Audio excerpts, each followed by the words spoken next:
medun sana. Bahwa sesungguhnya sosialisasi itu kan membuat orang bahagia, membuat orang kemudian dengan materi sosialisasi kita itu menjadi tertarik. Nah, sehingga kemudian sosialisasi ini tidak menjadi sesuatu yang monoton. Jadi bagaimana caranya? Nah, ini kemudian yang perlu kita rumuskan pada hari ini kalau memang kita ada workshop. Nah, Bapak Ibu lihatlah ketika bahan sosialisasi 2013-2014 misalnya, ya kayak baju ini saja, ya cukup ini saja.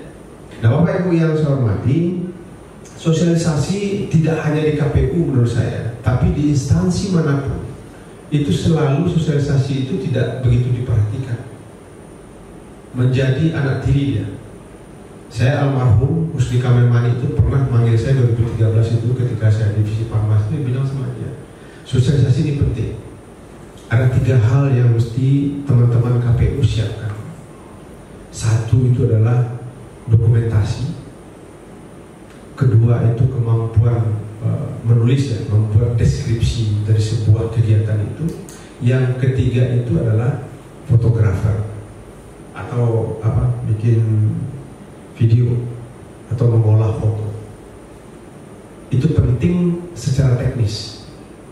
Ini kemudian penyebabnya salah satu tidak lain adalah ini kurang sumber daya yang kemudian itu bisa dimanfaatkan di tingkat KPU. Saya kadang-kadang di KPU Sumbar itu sering protes, ada seorang yang bagus fotografer, tapi ketika pemanfaatannya disuruh juga ngantar surat, disuruh juga ngetik, disuruh juga nutulensi. Jadi penempatan orang itu tidak pada tempatnya. Nah, inilah yang terjadi di banyak program sosialisasi di KPU yang tidak berjalan dengan baik. Nah, Bapak Ibu yang saya hormati, nah oleh karena itu saya sebenarnya selalu mengingatkan kepada teman-teman KPU bahwa sosialisasi itu penting, amat penting. Orang tidak akan tahu pilkada itu kalau tidak ada sosialisasi. Pemilih itu tidak akan tahu kalau misalnya ada pemilu 9 Desember 2020 kalau ada sosialisasi.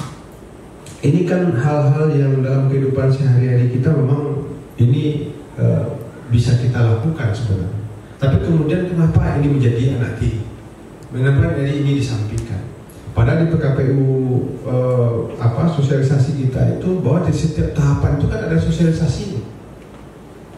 Nah, Bapak Ibu yang saya hormati.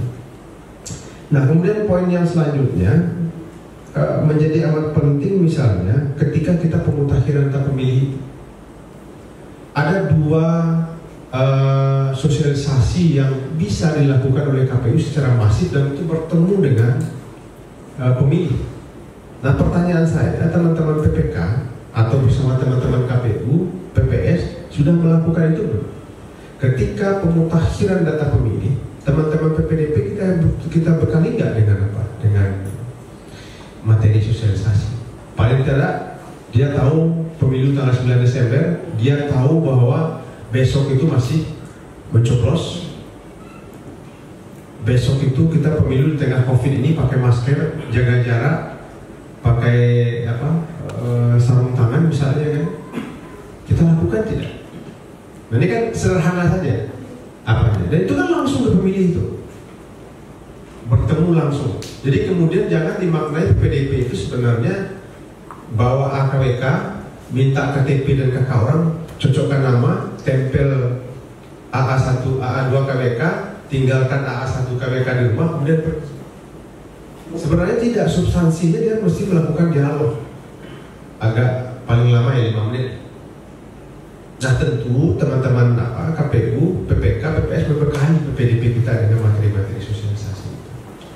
Nah, itu satu hal ya, yang kadang kita lupa untuk melakukan itu. Nah, Bapak Ibu yang saya hormati, kemudian yang kedua yang bisa dilakukan masif oleh kita sebagai penyelenggara pemilu itu adalah ketika kita membagikan C6. Membagikan C6 ke pemilih itu kan masif juga itu. KPPS kita langsung door to door kepada pemilih. Walaupun di dalam C6 itu sudah diberitahukan hari tanggal pemungutan suara, tapi paling tidak kita KPPS ya, mesti dibekali juga dengan bahan sosialisasi. Paling tidak siapa calon gubernur, kalau untuk Padang siapa calon gubernur, kita datang ke TPS itu bukanya jam berapa sampai jam berapa, kira-kira seperti itu.